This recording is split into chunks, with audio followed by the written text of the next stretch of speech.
सीधा शुरू करते हैं। आज हम एक ऐसी गजब की कहानी पर बात करने वाले हैं जिसने पूरे इंटरनेट को हिलाकर रख दिया है। एक ऐसी रातों रात उठी डिजिटल लहर जिसने लाखों युवाओं को एक अजीब से नाम के नीचे इकट्ठा कर दिया है। तो चलिए इस दिलचस्प सफर पर चलते हैं और डिकोड करते हैं इस पूरी डिजिटल युवा क्रांति को।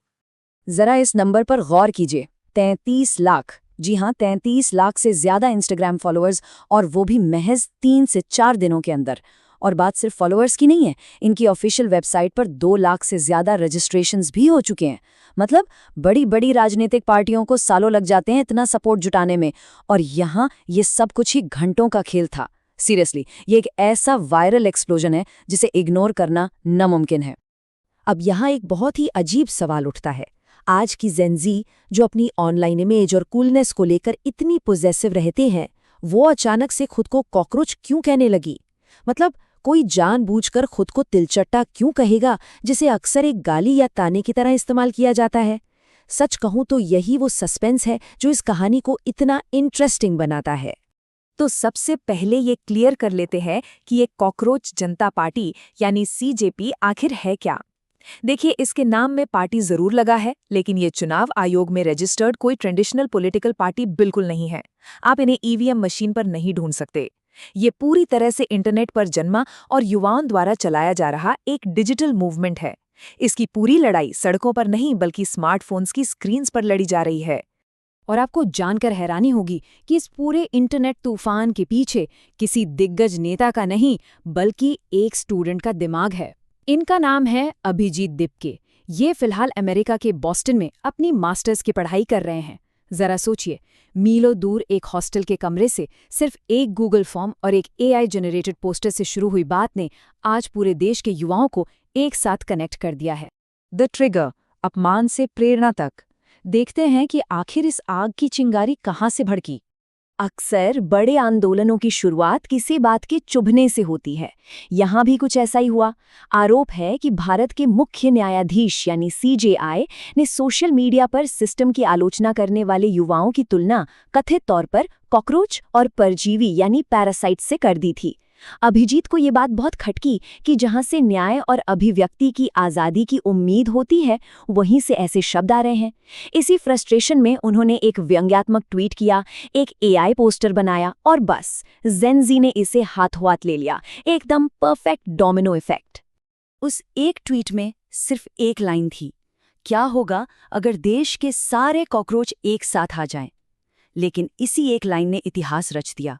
ये सिर्फ एक सवाल नहीं था, बल्कि एक सीधा चैलेंज था। इसी मोमेंट पर वो कथित अपमान एक बहुत बड़े हथियार में बदल गया। जो पहले सिर्फ एक डार्क जोक या सटायर था, अब वो एक डिजिटल बगावत का नारा बन चुका था। और कमाल की बात तो इनका एलिजिबिलिटी क्राइटेरिया है। सीजेपी में शामिल होने के लिए आपको क्या चाहिए? आलसी होना, बेरोजगार होना और हमेशा सिस्टम पर रोने वाला होना। मतलब आमतौर पर तो कहीं जुड़ने के लिए बड़ी डिग्रियां चाहिए होती है ना, लेकिन इन्होंने गेम ही पलट दिया।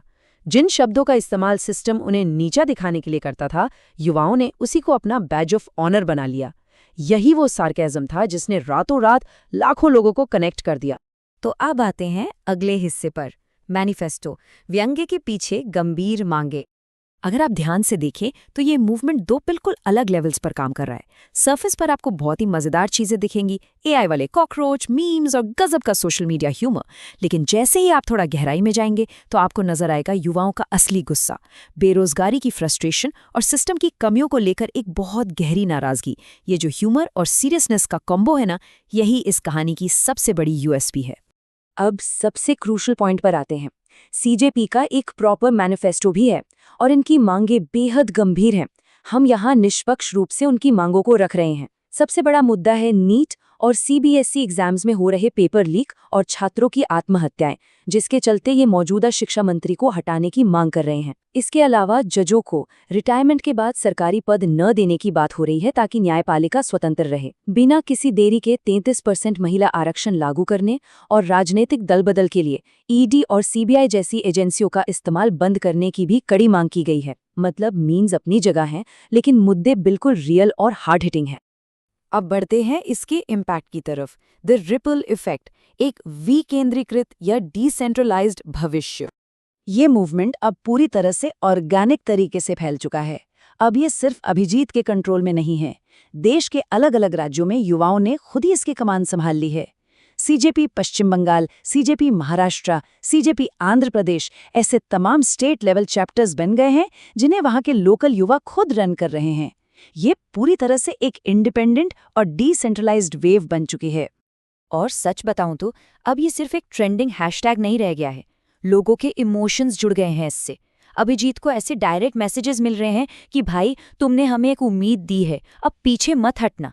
ये दिखाता है कि आज का युवा किसी ऐसे प्लेटफॉर्म की कितनी शिद्दत से तलाश में था जो उसकी भाषा बोले, जो उसके फ्रस्ट्रेशन को समझे।